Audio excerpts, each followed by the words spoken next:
Hello, everybody. My name's James. Welcome to the Planet FPL Fan View. Welcome one of our correspondents onto the podcast to discuss current matters at their club. And he thought he'd got the summer off, but he knew that his football club wouldn't give him very long off. And when I DM'd him only a few days after the football season had finished, he said, "I've been expecting you." Let me introduce you to our Chelsea correspondent. It's Gary Mantle. How are you, Gary? Hello, mate. Yeah, good, thank you. I don't even think they gave us 2 days, from what I remember, to just enjoy what happened. I think Did that was you? it. I mean, there's a story here which I think starts with Pochettino, and then I know there's some stuff you want to talk about that goes further back, and then we'll bring us on to obviously now and Enzo Maresca and perhaps your summer and then beyond. But on the final day of the season, you finished sixth. You're confirmed European football at that stage. Uh, You won what? The last five in a row, was it? Or six? It was Five, I think. five. I think it But was plus five. the excellent performance at Villa Park when you were 2-0 down was the one before that. So Mm. you'd basically finished with six really strong games. You'd also given Man City a real fright in the FA Cup semi-final as well. You finished happy, didn't you? It was like, right, so we move on to year two now. All good, right? Yeah, and funny, so the last time that we spoke was the morning after we'd lost 5-0 at Arsenal. And so that's before we've gone on this run. And even then, I was saying, it's all right. We've been doing all right. All right, we got spanked at Arsenal. Take that out of the equation, and everything else had been all right, and everything else had been progressing. So this isn't. I don't feel like for me it's just a reaction to, oh well, we won the last 5 games, so let him carry on. I wanted him to carry on anyway. I said as long as he didn't lose to like Spurs and West Ham, and we played well in both of those games. Not that either of you gave us any trouble, let's be No, honest. that's true. It was But arguably our worst performance for the season, near enough against yeah, you. But you were very good. You deserved it. but this is it exactly. So even before this had happened, I was still saying that this was progressing in the right direction, and then Chelsea being Chelsea just couldn't help themselves, could they? That on Slack within our Patreon community is the angriest I've known you. For a few days there, you were just sending off bombs to people about how angry you were. And I don't even think it was unnecessarily a specific of Pochettino's been sacked. It was just an anger at Chelsea impacting your mood again, I think, by just doing whatever they wanted. I think the story makes a little bit more sense. Some of the details have come forward. What happened with Pochettino? Yeah, a lot of people still think he was sacked, right? But it seems like he Right. wasn't. But he definitely wasn't sacked. Now, that's not to say that had he got in there and said, I want to carry on, that they wouldn't have sacked him. Yeah. But clearly they came to an agreement. As I said, when we did the press release about him leaving, he was part of the press release. They had a quote from Pochettino in the press release. So it was all like very, very amicable. Um, what it seems to me is that the sporting directors had an expectation that was above what I think could have reasonably been achieved, and probably above what Pochettino thought could have been achieved. He I think, was saying, because he sort of said it publicly as well, if you give me a couple more of like these sorts of players, then I can achieve what you're trying to get me to achieve. And they're saying, no, you should be able to do it with this squad. And essentially they disagreed. And there were a few other things I think that they weren't that sure about with him. And the logical decision was, in their eyes, the logical decision was we part ways. Now, in my opinion, there was enough that had gone positively and trended upwards through the season that I would have kept him on. But I have started to understand a little bit more what it is that they're trying, and some of their sort of doubts about Pochettino. So let's say when I was saying after the defeat against Arsenal and everything that I still thought everything was progressing pretty well. We've been on that run where there was 7 games in a row, I think it was, where both teams scored twice. And they didn't all end 2-2, but as in both teams scored at least twice. And they're saying we're not controlling games at all. We're talking about so when we beat Man United 4-3, which was brilliant for us fans, but what they're looking at is, well, that's not something that's sustainable, is it? We're not going to win other games Yeah, you conceded twice. 4-3 The with two. 2-2s with Sheffield United and Burnley, 3-2 That's against right. Leeds in the cup, really late winner. Yeah, and I get it. Leicester was 4-2, which we were also 2-0 up against Leicester. We did score a 35-yard own goal of our own that day, which helped. But the sort of point that they were making was even against Man United. 30 minutes in, I was like, there's only one team that's turned up here. Man United didn't want to know, and then out of nowhere, it's 2-2. It's like, and that wasn't an isolated incident, as you just said. This was happening over and over again, and that was their point. Now, I would say that part of that was because of how inexperienced our squad is, and that wasn't all down to Pochettino. But even towards the end of the season against Forest, they will be saying we were ahead in that game, and we managed to go behind, and then we came back and won. This is great for fans, great for neutrals, but Not not what they sustainable. want as a long. That's it, exactly. They would say it's unsustainable. They think that there's a bit too much chaos. They didn't like how much he complained about transfers. They weren't happy with the Can I fitness just levels. jump in Now, now? He obviously managed my team and very well for 5 years. He once went a 2-year period without being able to sign a football player, and he never moaned about it. So I find yeah, that really weird. Like maybe I found he's it weird. changed as a human, or maybe he understood the remit at Tottenham that it's like there's Yeah, nothing to spend here because the stadium and stuff like that. I It's think not that's probably like part of you it, isn't weren't it? spending money, right? So Yeah, I mean, he wasn't spending money. We were spending money. Pochettino yeah, didn't have a say in any of it, did he? But I think at Spurs, like for example, we lost in the League Cup final to Liverpool, and we get the piss taken out of us. Well, that's because we're Chelsea and we're expected to do better than that. And maybe at Spurs, when you lost in the Champions League final to Liverpool, didn't matter. Not didn't matter, but you know what I mean. It's just like yeah, that no, I was get kind of it, I get it. expected. It's like, but also his point would be, well, if the sporting directors are going to put this higher expectation on me, then I'm going to need more than I'm getting. And he didn't have that expectation, Spurs, and then that probably is it. He wants to kick on to the next level. He wants to actually win trophies. I'm sure he doesn't like being told that he's a manager that doesn't win things. He'd much rather be someone that come in and won trophies. But um, the other thing that I think that it sounds like they didn't like was that he didn't engage that much with the Chelsea fans. So he'd like if we'd win or lose or whatever, he was pretty much the same. Now I didn't mind that, but apparently this is what they've said that they didn't like. Now I don't know if that's them putting in a story to fit like something that they've seen. But he was never massively popular with the Chelsea fans. He never had like a song, but then he never came around at the pitch at the end of a win and like sort of celebrated with us. But And if he really, really wanted to be popular, and he wouldn't do this, but if he did, after one of the Tottenham wins, he just has to come over to Chelsea, pump the badge a couple of times, and that's it. Then the fans would love him. But he's he never going knew to he do wasn't that going to do because that. of course, he's not. He's not that kind of man. And if he was that kind of man, he No, probably also wouldn't be the kind of patient man that can work with the youngsters in the way that he can. So you've got to take like sort of both sides, really. no, he's a good man. Yeah, Whatever you absolutely. think of him as a football manager, I think Bobby all agree and go, he's a good man, he's honourable. And I think, even joining you because we we both were going against each other for a period when he was at Tottenham. And he, I think, for a while considered the Chelsea game as big as like the Arsenal game because Hmm. of the what was happening on the field at the time. Yeah, So I that's think right. it would have run through his mind. I don't think that would have been like an instant. I'm definitely accepting it straight away.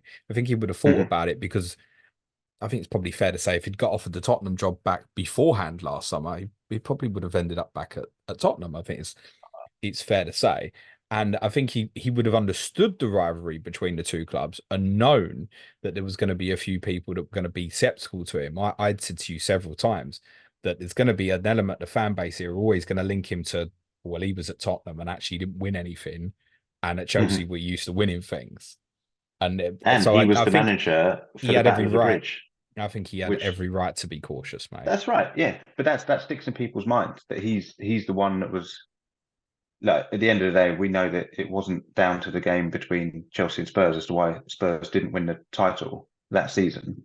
That's what Sky Sports will tell you, but that's because that's what Sky Sports will tell you or anything. But he was still the manager that was in charge of Tottenham at that time. We did try and kick the shit out of you, don't we? That's right, yeah. And Mark Clattenburg let you, but It's true. and he's there getting involved in like the fights on the touchline. and like and all of this, and it's like, oh yeah, he's that Tottenham, insert your own word, Yeah. that like came to Stamford Bridge and did all of that. So yeah, there are fans that weren't going to accept him unless, of course, we won a serious trophy. Yeah, But that we had to weren't. happen. Yeah. But we weren't competing for any serious trophies. How are we going to do No, that? but had I wonder, and it is easily forgotten that actually you were playing all right in the League Cup final against Liverpool. The reason Yeah, people yeah. got so annoyed with you was because the game went to extra time and everybody just thought Chelsea will win now. If it had carried on as it did And at the end of normal but time, then yeah. he changed it, and the things he said afterwards didn't make sense. And if he'd have won that day, Mm, maybe it would have changed the narrative. Okay, right. So first possible trophy you can win, and he's won it, and you're off. yeah. It's interesting. I was just reminding myself of expected tables this year because this is interesting. The whole narrative of maybe you should have done better, right? You had the fourth best record in the league in 2024. Mhm. I think over the last 21 games, even, right? So it's over half a season, you would have finished fourth across the last 21. I think probably could all agree that considering you were 12th last year, fourth was probably going to be the upper level of what you could be this year. I think Yeah. maybe third, maybe third. Okay. You expected goal difference this year, you are fourth. Hmm. So the Yeah. underlying data was good. There's been rumors even went round that supposedly in this meeting he got told that you missed too many big chances. Like it's Yeah. his fault. His superstar striker that got bought for him had not been fit all season. Is this? Do you think that's true? Because if it is, I'd be surprised if he didn't go. Yeah, bye bye, thank you. I can't imagine that was the basis for the meeting, but I can And just imagine to them bringing it clarify, up. the person in that meeting wasn't the guy who said you should play 4-4-3. That didn't happen either. No, No, but if you watch some coaching videos that I've been watching, that's what Enzo Maresca plays. 4-4-3. Yeah. Yeah, because the goalkeeper comes out, doesn't he? And he joins the centre This backs, and then one this of is the right yeah. back moves into midfield. So, So he plays 4-4-3. So there you go. You laugh okay. at Todd Bowley. All right. So we're gonna have to It's redo come full formation circle. because of Enzo Maresca. We've all got to do 0-4-4-3 now, have we? There you go. Is that what we've got to do? Okay, fine. Yeah. Um, your initial reaction though, I think, was anger, right? Is that Yeah, fair to that's right. say? When you heard the news, you were like, "What the?" Talk about that Yeah. moment in your mind, what you're thinking before the facts kind of come out. Um, so I remember how I found out. I'd just been putting my daughter to bed, and then I'd come back into like to where my phone was in the other room, and my WhatsApp's gone mental. I've been tagged twice on Slack, and Sean, the Everton correspondent, DM'd me on Twitter. All right, What to tell something's you? He's won the mini league. yeah, just might as well. Oh, by the way, you tagged me, my head. And so I was like, right, something has definitely happened here, and it's like I know what it is, and yeah, you look into it, it's like this many messages means this can't be everyone's been played by someone, so we've done it. And it's like, and my thought was, you fucking idiots, because I really thought like things had progressed in the way that I thought that they would have wanted them to progress. As the season got on, we got better. It's like, what more do you want to see? We're still sort of paying a little bit for how we started the season, but as you said, like certainly the second half of the season, we did really well. The only teams that beat us were City, Liverpool, and Arsenal. And we know we're not as good as them. Borough beat us in the first leg of the cup, and then we smashed them in the second leg, and we lost at home to Wolves. So the only run that really sticks out there is Wolves. So it just, yeah, it didn't make any sense to me at all. And the players seem to really like Pochettino as well. They all seem to buy into what he was doing.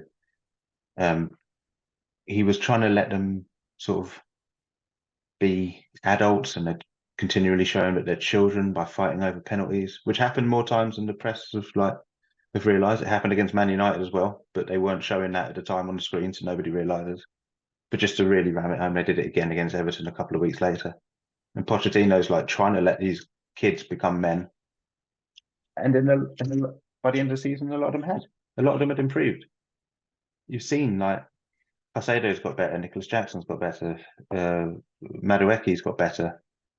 Um, Enzo's been like a bit disappointing, but Gallagher's had a good season. You've seen Gusto get better. Badger Shield's got his confidence back. He's like, well, hasn't he done all the things that he's supposed to do? And also missed throughout the whole season, near enough. And Kunku, as I mentioned, Reece James. Hmm. How often was Ben Chilwell injured? Wesley Fofana is like no one feels like they've even seen play for Chelsea, unfortunately. So injuries all season long. Yeah. It just, I mean, Uh, all of us, I think, neutral wise, we'd mentioned it on the last couple of podcasts when the season was finishing, saying that Pochettino had said a few things that were a bit strange when he'd yeah. said himself, like, oh, well, maybe I might decide to leave at the end of the season. I'd suggested I thought it was probably a bit of a power grab because a few people were Yeah. now warming the performance against Tottenham, the performance against West Ham, as you'd said, and then obviously then building to qualify for Europe. He bought himself a position where I think most Chelsea fans would have gone, you know, we'll finish the season pretty well there. Right, let's get on with the next one and start and at least see how it starts. Rather than I think Hmm. probably until that end 5 or 6 games, a lot of Chelsea fans were probably quite split, I imagine. I imagine those who go to the games, at least, Yeah. not the social media Twitter narrative, those who go to the Hmm. games were probably on board to go, okay, ready for next year now, and you go and have a Yeah. positive summer. So having spent, most of the season being, I'm not sure about this guy, we finally get to a position where we're like, all right, I like this And then guy. he's gone. Let him have next season, and then we sack him. Uh, Yeah. And that, it does anger you as a but they supporter. didn't sack him, Gary. We have to say that. No, it's true. Okay, definitely. They didn't sack him. You're right. They didn't sack him. But I do think if they'd wanted to keep him, they They would have probably tried could have harder. done. Yeah, they didn't. What one of the questions that's really bugged me was, am I right in saying that Graham Potter was given a 5 year contract? Yeah. That's correct, yeah. And he Yeah. lasted of this, new project, right? It was kind of labeled very much that a big movement away from Tuchel and success, and this is going to be a longer process, and we understand that. Okay, it's a 5 year contract, 6 months in, he's not working. Okay, you might have appointed the wrong guy, you change. Frank Lampard does the end of the season, fine, forget it, it's on the floor. Pochettino comes in, 2 year contract with an option to extend for another year. Okay, so Hmm. maybe you got right. So you've learned from your Potter mistake. You don't want to do 5 years. We understand that. But now Enzo Maresca's got 5 years. Yeah. So With why an option wasn't of a sixth. Pochettino, who's way more experienced, I think it's fair to say, bearing in mind, Champions League and Paris Saint-Germain and that as well, why wasn't he given that? Have you worked this out? No. All I can think is that he wasn't, they were never quite sure that he was their guy. Uh, I don't know. Maybe they hadn't found what they wanted. Maybe they hadn't had When time to find what was they Potter wanted. sacked? Like March, right? Yeah. It was after our defeat to Villa, which I think was the 2nd of April. So yeah, Yeah, but yeah, okay. But it was longer than what you get like now to get the right guy. uh, yeah, but we'd also had a lot of sort of a lot of change was going on behind the scenes, and they Okay. were still trying to work out the structure. And I've still been trying to work out the structure. And this is the bit that so this is the bit where there's a lot of misconceptions, let's say. Um, so because Potter was appointed by essentially by Burley and Igbari, Okay. and they're not the ones that are running the place anymore. Okay. They're just the sort of money people and the owners. So the ones that you'll have heard a lot about are the sporting directors. Can I jump in now? Yes. Shouldn't the money people be running the football club? No, no. And that's a lot less common than people think. Does the money person run the football club at Tottenham? Not Daniel Levy's money, Yeah. is it? Yeah, basically, yeah. Yeah, I think he does more than he should, yeah. Yeah, well, I mean, and even back in the day when it was Abramovich, it wasn't him that was, he'd have his say if he needed to, but it was Mourinho was Okay, doing yeah. like a lot of the groundwork. And it's like, this is pretty normal. Like, at Liverpool, I don't think it would be like John Henry that's gone out and gone, oh, do you know who I want? I want Arnie Slot. It's like this, they're not going to be getting involved to that level. Ownership groups appoint people who actually know what they're doing. So Well, what you're saying is here we go. the money people appointed Potter is almost what you're saying. Let's take it that way, yeah. Mm-hmm. Okay. Yeah, because back then was when we had the interim sporting director, which was Todd Boehly himself, Yeah. which was essentially self-appointed. Because what they decided to do after taking over the club was clear out absolutely everybody that was already at the club, and then go, "Oh shit, we don't have enough players, and we don't have any football people in at the top of the club." So Todd Boehly decides that he'll do it. And that's when we bought people like Sterling, Aubameyang, Kukureya, who's the other old one? Koulibaly. That's it. And then Wesley Fofana. So that's our first transfer window. And then we sack Tuchel straight after that. And then we appoint Potter, who he brought somebody with him. Kyle McCauley. That's Bruno. his like analyst. Well, he brought Bruno as well. He brought all his team. And now they're all gone as well, apart from the goalkeeper coach, I think. I think Ben Roberts is still there. I think we've now got 3 goalkeeper coaches. Okay. Wages doing well, yeah. I know, Have you exactly. amortized that, or do you not know? Well, look, wages don't get amortized. Transfer fees get amortized. Wages are just wages. Okay, boss. I'll set you up there. So then, since then, they've decided to restructure the whole club. So this is where we've brought in Paul Winstanley, is the guy that came from Brighton, and then Lawrence Stewart. I know there's a lot of first names in there, but these are the 2 sporting directors. Lawrence So, Stewart didn't come from Brighton. You thought about no, somewhere else actually, or Monaco he came from. okay. Well, that was the last place that he was. He has also been at Man City a long time ago, and he was with the Red Bull Group at one point, which was also where somebody we were talking about before we came on, Christopher Vivell, came in as well. He was also a technical director who got brought in and was sort of supposed to be some sort of director of the group, because the group also owned Strasbourg, and he lasted 7 months. So before Stewart came in, Vivell came in. So it was Vivell and Winstanley, and then Stewart came in to work with Winstanley, and Vivell's already gone. So he lasted just as long as most of our managers. Who appointed Pochettino? Winstanley and Stewart, Okay. who are now the ones that have also then had the meeting. Well, in this meeting, to decide that they didn't want to continue with Pochettino, because they did decide they didn't want to continue with him as well, as much as it was mutual. There was also a meeting to decide that. So Egbali was at the meeting, and I don't think he was that sure. And Burley wasn't at the meeting physically, but he was dialed in because he was at his son's graduation in America. So they are all discussing these things together, sort of as a group. But it is mainly Winstanley and Stewart, who they are the sporting directors. According to Liam Toomey from The Athletic, he says they've basically been given the keys to Cobham. They're the ones that decide what we're doing. They're the ones that have decided to go for this youth orientated like plan. And I don't know that they've actually got the required experience to be given like such a large sort of responsibility. So They're also this, quite young. so Everyone at Chelsea is quite young. so the same people who did give Pochettino only 2 years plus one have given Yeah, Maresca 5. that's That's right. But they correct. weren't the ones that gave Potter Potter 5. 5 years. I understand. Yeah. Yeah, yeah, that's right. A lot of people think Todd Boehly, it's all him, right? Yeah. Because he's the face out there. Now that's quite unusual, I feel like, that if you've got someone who's like sporting directors in this case, or co-sporting directors or co-technical directors, whatever they're called, they're probably put out as the face in front of the club rather than the money man. But most people think neutrals still think Todd Boehly got Potter, sacked Potter, got Pochettino, sacked Pochettino, got Maresca. Yeah, which But isn't you're true. saying it's not really that much to It's do with him not. now. No, and the reason is because when he did come in, that is what he was doing. He was owner and interim sporting director, but he did always say that he was interim sporting director. He never made Yep. himself sporting director. He said interim, as in we're going to find a proper one, but I'm going to do it.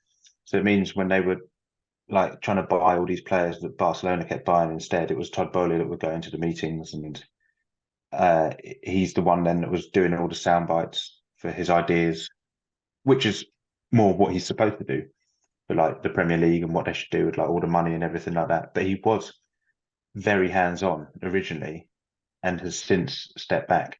And he stepped back, well, sort of 18 months ago. But people still associate him with being the one that is running it. And it's wrong, basically.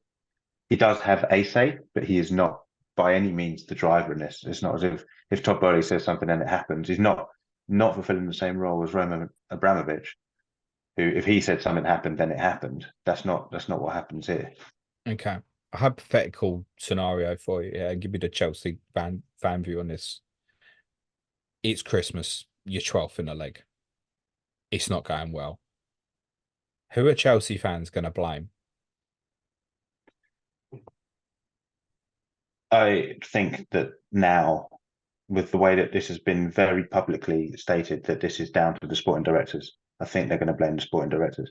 The problem is the sporting directors aren't ever visible at the matches. In fact, most people don't really know what they look like. I don't really know what they look like. There's a couple of pictures of them that sometimes do the rounds on X, but they are not sort of front and center. You sometimes hear from them. When they did hear from them, they did a joint interview. That they've never been brought onto the pitch at Stamford Bridge. It'd be interesting if they were. See if they managed to get the same reaction that Rafa Benitez did when we appointed him as manager. But it's them that are making these decisions. So if it doesn't go well, and we can all look at it and think, I'm not sure this is going to go well, and then it doesn't, well, who do you blame? The person who did the job that you expected him to do, or the person that put him in the role in the first place? Okay. So on that same question, the same scenario, what do you want as a fan at that stage? It's Christmas, you're 12th. What do you want? What do you want to happen? Thing is, right, it's a lot better to actually discuss it now. It's easier to discuss these things without the emotion of going to the games. Because remember, if we're 12, Yeah. I've now just sat there for like however many matches watching us lose at home, and I'm going to be fucking angry because we shouldn't be 12. But like now, if they have identified that they think that this is genuinely the right person to take us forward, then the reality is that they should stick with him. If they're right, if they actually either they haven't done their research or they've been too hasty. Now, I think they might have been too hasty, or it'll be that they are right and it might just need a little bit of time, which famously everybody always gets at Chelsea, obviously. Is that scenario I've given you? I mean, it's quite extreme, but is it possible? Of course, it's possible. It only happened the season just gone, the one before. Definitely possible. I've seen it. I mean, you've got anarchy there. I'm just trying to think. I'm part lacing the question. Say, like, will it be that you and the fans will be like, right, the sporting directors are going to go? So what you got to think with that is, right, if the sporting directors go, then you've got different sporting directors come in, and they're going to probably want a different manager. Yeah. It's just a mad circle, mate. If it goes wrong. Yeah. And we've moved away from, and I completely get, almost separate the Potter appointment to the Pochettino and Maresca. But the original vision, and I presume it's still a vision because you keep investing in so much youth, is not about tomorrow. It's a long-term vision. But then you pull it back into assessing Pochettino, and then it's like That's well, right. you should have done better this year. So most of us are neutrals are like, this is really conflicting. What do Chelsea want to be, this super club that they've been over the last 20 years? Or is it looking at a longer term process? Oh, we're looking at data. Well, hang on. Well, the data says actually we're much better than sixth this year. So there should be scope for optimism. It's really confusing on the outside, mate. Like, I don't know how to assess where this is going. So I don't know how you begin to assess as a football club where it's going or what the target is. I mean, what's the expectation this year? Is the expectation you're going to win the league? Because you've jumped from 12th to 6th. Is it now finished first? Or is it we're still going to buy a 17-year-old so we understand this is a long process? Like which one is it? You can't have it both Well, we ways, are right? still going to buy 17-year-olds, and I we are know. buying 17-year-olds. I know. But And we it's can, okay. As long but as we you stay might also within need to think PSR. about yeah. But we also need to buy some adults as well. And Well, that's what Pochettino wanted, right? Yeah, but I think he wanted proper adults, and these guys want young adults. But you've Um, said to me several times over, this squad is too inexperienced. It's that's going to right. make mistakes naturally, right? Yes, I think that's yes, fair. it is, So which it did. what's the target? New guy's in charge. He's had one very good year at Leicester. He's impressed. His tactical ideas are cute. It's come from the school of Guardiola. Obviously, he was assistant.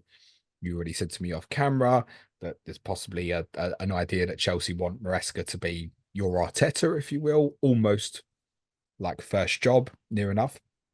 But the success he had last year was only what everybody expected and really what should have been achieved with Leicester, because it Yeah, would have been a failure if Leicester didn't get promoted.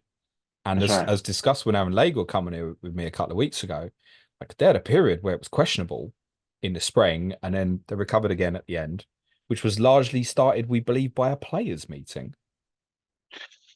Well, that does happen with a lot of clubs. Yes. Like, it's not, most clubs aren't going to go through an entire season and at no point do they have this kind of blip. I mean, when people, because sometimes you go, oh, Leicester got a little bit found out at that period. It's like, well, did they, or did they just have a blip? I don't know. Like, do you say that Arsenal got found out when they lost at home to West Ham and then went away to Fulham and lost again? It's like, no, they just had a period where they just lost a couple of games and then they got it back.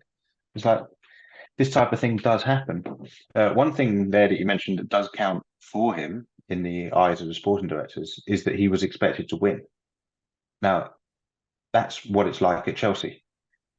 So they don't want, let's say, for example, because he was mentioned as well, Thomas Frank. He's never had the expectation of winning at Brentford. Well, Maresca's had that expectation of winning at Leicester, and also when he was assistant at Manchester City. So they see that as positive experience for, like, let's say, transferable skills for Yeah. coming to a club like Chelsea, which I do agree with.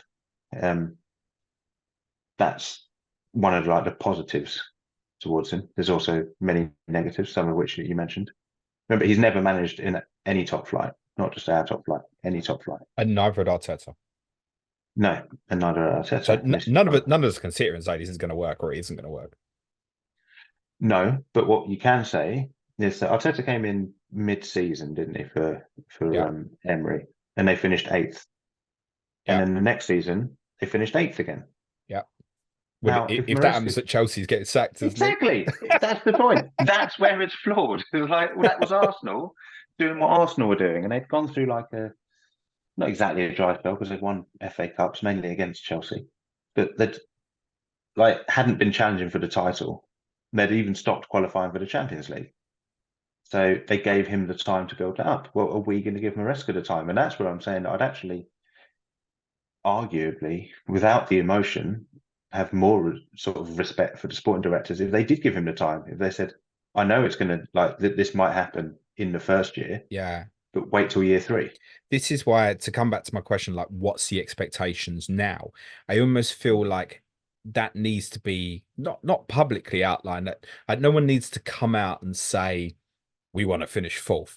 But if some, if someone at a fans forum or the fan advisory board want to get involved and say, like, look, what is your target? Short, mid, long, whether that's 1 year, 2 year, and then 5, and then 10, or whatever. Give the people some form of vision, because you've appointed another coach, and he might be amazing. And who knows, you might challenge for the title, mate.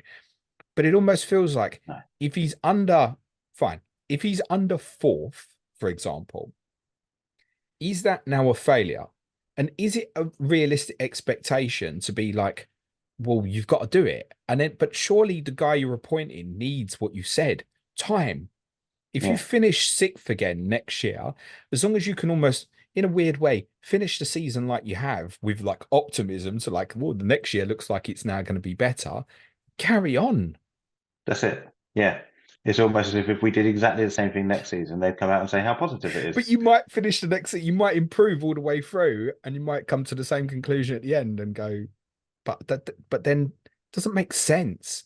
That's the problem for everyone on the outside. They're like, what are you doing? What's the That's the vision? problem on the inside as well. Um, well, he's going to get asked about it though, isn't he? Like, we don't have a Maresca press conference at the moment. Like, he's come in. It's very much the end of the season. They're all on holiday anyway. So, And that's fine. and the press are going to ask him these things, and then they're going to put that in the back of their mind when he says, oh yeah, look, we're going to aim to whatever he says, we're going to aim to improve on last season or whatever. Then when we're 12th in December, they're going to go, well, Enzo, in July you said you were going to improve on last season, and now you're 12th, and then you were 6th. What are you going to say now? And this is part of what he's going to have to deal with that he hasn't had to One, deal with before. you mentioned a reporter at the Athletic. I read one piece on the Athletic that said he threatened to resign after a defeat to Swansea in January because people were questioning his methods. No, I think they beat Swansea. Oh, after they won. I don't think this was Okay, him reacting to a defeat. I think okay, this it was was after him. they won. I'm pretty sure they beat Swansea. You check through their Right. Well, results. he's I'm going to pretty sure get they these. won 3-1. Right. Well, if he's getting questions he doesn't like at Leicester, he's going to get them a lot worse at Chelsea. That's That's right. concerning. That's yeah, he is. Um, Now, when you say like threaten to resign, I don't think it's as if I've written the letter, I'm just going to sign it if you don't all back me kind of thing. I think, well, I don't know because I didn't watch it. I didn't watch his press conference when he said that. But I think the point that he was probably making is this is how we're playing. This is getting us success. If you don't like it, if you think it's not exciting enough for you, well, fine, I'll go somewhere else where they might appreciate it, sort of thing. I think it's kind of I think you need to appreciate me a bit more. I don't know, honestly. I didn't watch it, but I've heard the same thing. Yeah. When obviously the search started for Maresca, Hmm. Maresca, Frank, and Kieran Kieran McKenna McKenna. at Ipswich were the three names were mentioned with one mystery one, which we Yeah. thought for a while might have been Miguel Amarim or Ruben Amarim, sorry. And Yeah. then Roberto De Zerbi after that as well was mentioned quite a bit. You were pretty underwhelmed, mate. And Do that was you, before we appointed Maresca. but that's what the question is, do you feel differently now? No. So Um, you're still underwhelmed? Underwhelmed, I suppose. Yeah. But I am intrigued to see like how it goes. Not like, I'm not dreading it. We're all intrigued to see what's going to happen, Yeah. mate. Well, but when we appointed Rafa Benitez, I was dreading that. I'm not dreading this, but I'm not so sure it's going to be. I don't know. I'm not sure it's going to go well. If he's wedded to like this is how we're playing, then this is going to remind all of us Chelsea fans of when we had Sarri in charge, and we didn't change a thing. We would make like for like substitutions to keep the system the same. And every time we played against a team who was like in the big six kind of thing, we'd go away and we'd be 2-0 down within 25 minutes because good coaches could work these things out about managers that championship coaches can't. I'm not trying to be disrespectful, but that is the reality. There's a lot of good managers in the Premier League. There was like even last season, there were 2 sackings and 1 manager left, which is exactly the same as we managed just on our own the season before. It's like the managers are decent. They will see like what's happening before. Well, So a lot you're of managers will think you're like steps you're ahead. concerned that he's got one way of playing and that's it. No, sort of. I see because I don't know that there's. I don't know that that's definitely true. I know that there was uh grumblings that he wasn't that keen to adapt. Now I know a lot of what people are saying there is, well, he'll never play 2 up front. Well, that's fine. You don't have to play 2 up front, but you can adapt in other ways. Yeah. Now I think he does adapt in other ways. I think, but I don't know. And a lot of the tactical stuff that I've read about him is actually more about defensively as opposed to offensively. That he has a particular way that he likes to play offensively, and then he'll change things around defensively to sort of neutralize the opposition. Um, so I don't know. I don't know even what counts as a tactical manager these days. The most tactical manager that I remember us having recently is Thomas Tuchel, where I could see him like changing things in game. It was brilliant at it. Yeah, which we didn't get from like even when we've had like, decent seasons under like Conte and whatever. We had a particular way that we played, and it went well. Tuchel was the one that would change things, and so I don't think that Maresca is quite like that type. But it doesn't mean that it's necessarily has to be a bad thing unless it does go like Sarri. To me, the 2 worst games that we've had away at Tottenham, one was under Sarri and one was under Potter. And these are supposed to be the guys who were like the control and whatever of the games. In both of those matches, we'd have ended up with more possession and done absolutely fuck all with it because the opposition work out how to get through us, and then that's it. We'd be 2-0 down at Spurs after 20 minutes. Yeah, but stylistically, I think you can anticipate to play a little bit like City and Arsenal. I think that's the target in here. With differences, you can certainly expect at least one inverted fullback. I think that's clear. Mm-hmm. You can expect one number six that's going to sit really deep, sort of your Jorginho type, if you will. Harry Winks obviously done that job for Leicester. You can expect wide players to be very wide. You know, we know there's big links with Michael Olise, for example, at the Mm-hmm. moment. You can expect 1-9. You can expect eights getting into the box and supporting, which Keenan Dewsbury Hall's done very well this year. And he's converted Wilfred and Diddy from an holding midfield player to a box crasher, actually, essentially. So I think that's promising that he's seen the skill set of a player that we'd all seen play one way for 5 or 6 years and has got him playing a very different way. And it won't just be the same thing all the time, Gary, because I think sometimes you'll have a right back that moves into midfield, and I think in other games you'll have Yeah. a left back that will move into midfield, for example. But the structure will be similar within that. So I don't think it'll be exactly the same thing No, no. all the time. I think the concern is probably more how are you going to deal with it personality wise at Chelsea? None of us can know that. Yep. Like Arteta, like him or hate him, like he's strong and he controls the press room and stuff. Yeah, yeah. We don't, when you're manager of Chelsea, you're under a big microscope.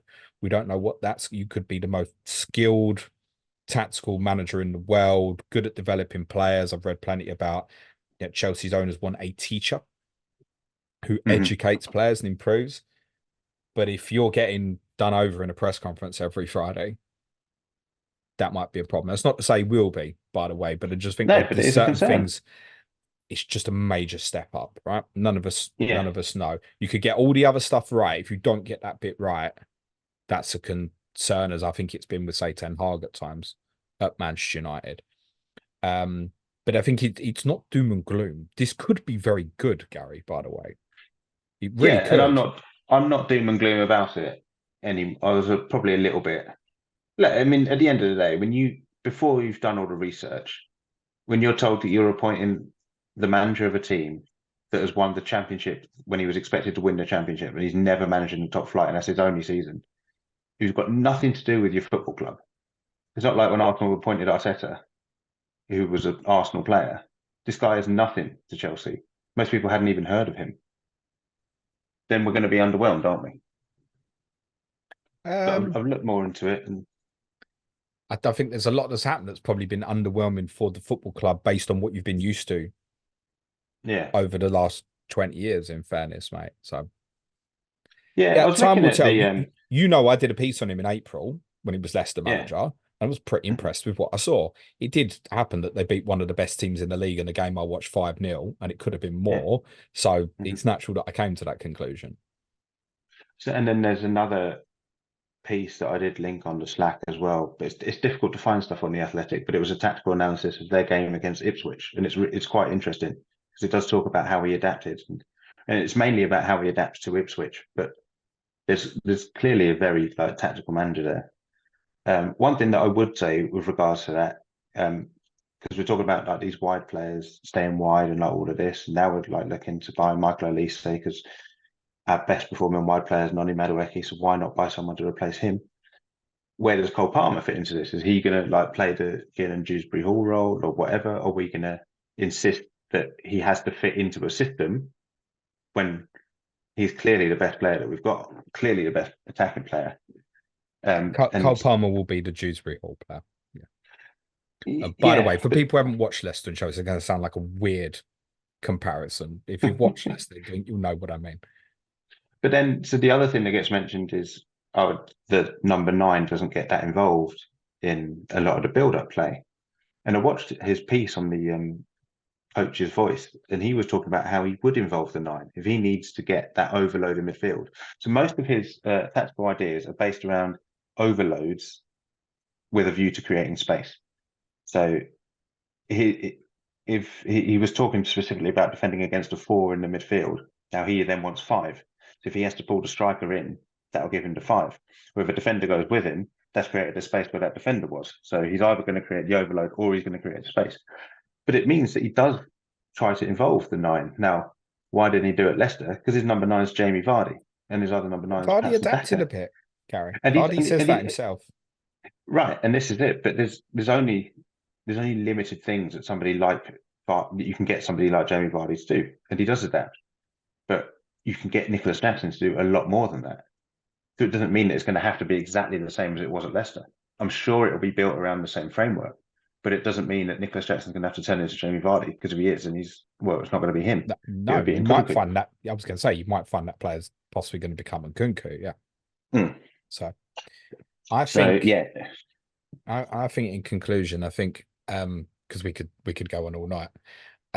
Chelsea fans were probably pretty gutted, I think, the first week of the news. But now he's appointed, you start looking into him and you think about what it can be. Just naturally, like any other football fan, presumably start feeling quite positive and interested with the way that the team's going to play, mate. I think it could be very good. Well, I do, but that doesn't mean that everybody that stands in the Matthew Harding lower does that, does it? It doesn't mean that the guys that are 20 years old. No, I mean, do you think they'll give him more of a chance than Pochettino? It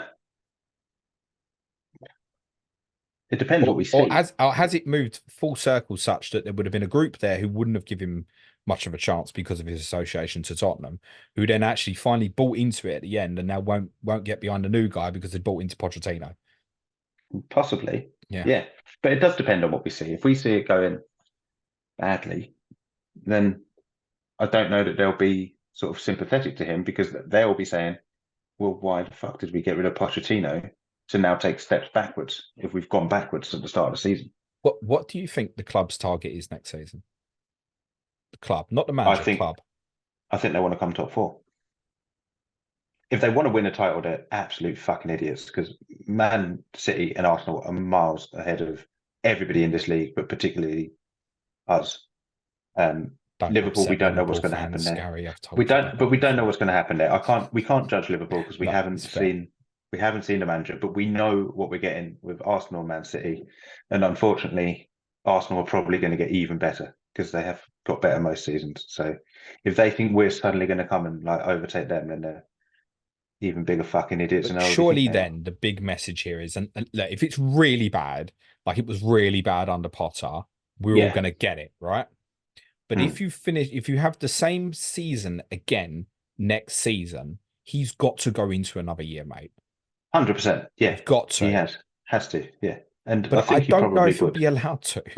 I think he would. I think if we had the same season, that at the end of the day, they're stats people. You can use whatever stats you want to prove whatever point it is that you want to prove. And that's why they were using stats against Pochettino, such as big chances missed. But the underlying says you were better than, and when you throw in all the injuries and stuff. Well, so they blame Pochettino for the injuries, or they think it might be his. That sounds ridiculous, but it might be a case in that as well. And we don't know, and we're not going to know. It's clear that the medical department and the coaching department weren't working well together. Also worth saying as well, ridiculous amount. Obviously, Leicester, when they went down, had really bad injury issues, and they didn't last year. So Maresca and his methods, there is a school of thought that this more controlling orientated football will reduce injury numbers. And ultimately, that controlling element is what they want. And that was the big thing I think that they didn't like under Pochettino. That's what I talked about, all of those games where both teams scored twice and everything like that, which then reminds me of Potter and of Sarri, and I didn't like either of them, but it wasn't these guys that appointed either of them. So I don't know. It might be really stale football that's really fucking boring, but we might sort our defence out a little bit, which was another problem under Pochettino. I know most teams were conceding a lot more goals last season, but it was, our defensive record was terrible, absolutely abysmal. And It was the most goals we've ever conceded in the Premier League. Bearing in mind that we used to finish in the bottom half at the start of the Premier League. This was more goals than we ever conceded back then. So at times like that, it's like, okay, I get it. I get what they were saying. It doesn't mean that I think they're right. And time will Well, you, tell. you can't change it now.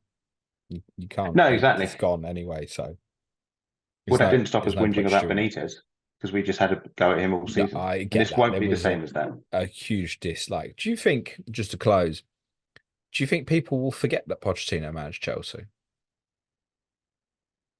Yeah. Yeah, I agree with that. I think it'd be one of them people forget it happened. Yeah. Because it wasn't disastrous and it wasn't amazing. And maybe the only reason they might remember is like the League Cup final. But it might be one of those of, oh, who was managing Chelsea when they lost to Liverpool? Oh, fuck, was it Potter? Was it Maresca? Was it one of the other ones? Oh, it I was think it will be Pochettino. one of them in 10 years. People go, did they sack him or did he quit? Yeah, and and it will We'll always, never know. yeah, it'll be misrepresented and whatever. But yeah, well, so I think our first game is in about 6 weeks. We're playing Wrexham. Of course, So obviously, in America. that's it.